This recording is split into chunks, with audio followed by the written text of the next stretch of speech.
de la station. Anciennement, deux rues principales traversaient Mignot.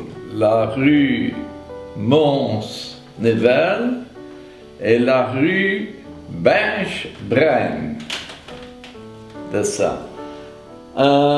Donc, ce sont les quatre rues principales. Le chemin de Binche est devenu rue Vanderkam, pour aller au Dain.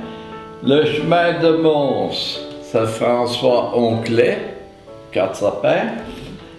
Le chemin de Nivelle, rue des Combattants, qui est la rue de la station, rue des Combattants.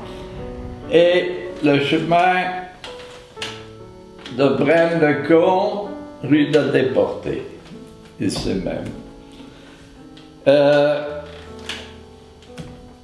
Au début de la rue des Combattants se trouvait au carrefour,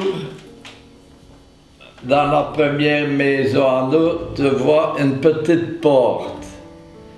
Et c'était là que les voituriers devaient payer le péage quand ils entraient dans Mignot. La petite porte, elle existe toujours.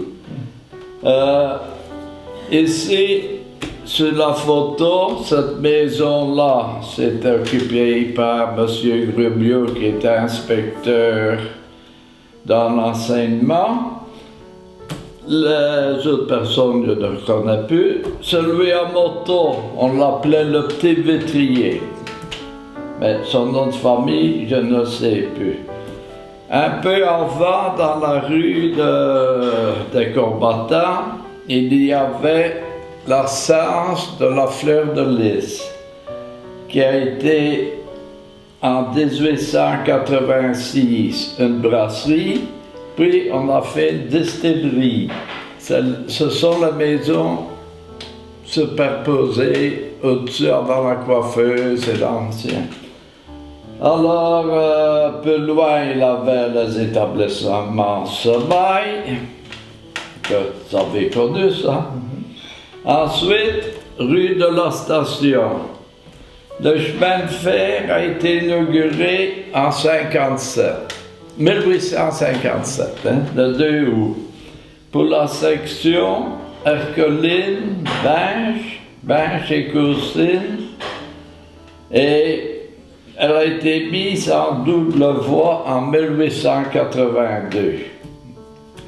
La nouvelle gare a été construite par M. Lequim en 1895 pour 24 000 francs. Ouverte au public le 15 juillet 1896. Le chemin de fer, il y a eu un autre chemin de fer à la Petite Hollande, je ne sais pas si tu as connu ça.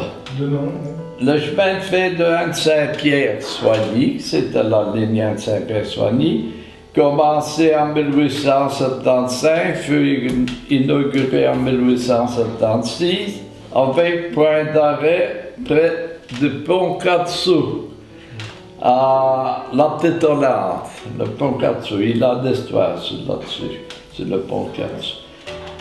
Alors ici à Mignot, la gare a été démolie en 1960 quand on a supprimé la ligne Écossais-Naudin. C'est quand on a construit l'autoroute qui traversait la ligne. Alors c'était aussi en 60 commençait le boom de voitures et on allait peu au train.